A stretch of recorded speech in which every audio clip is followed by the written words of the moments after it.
నిమిషంలో egg fried rice చేస్తామండి.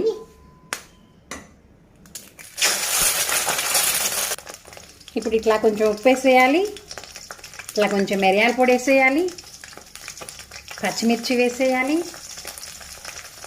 Cabbage వేసేయాలి, ఎగ్ పెద్ద పెద్ద ముక్కలుగా కట్ చేసుకోవాలి, ఇలా అన్నం వేసేసుకోవాలి,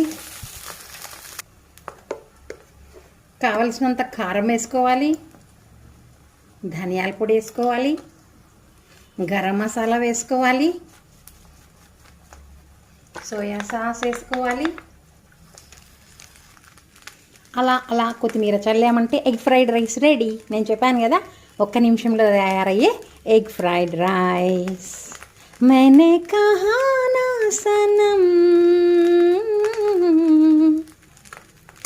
ఇంక సర్వ్ చేసుకొని తినేయటమే.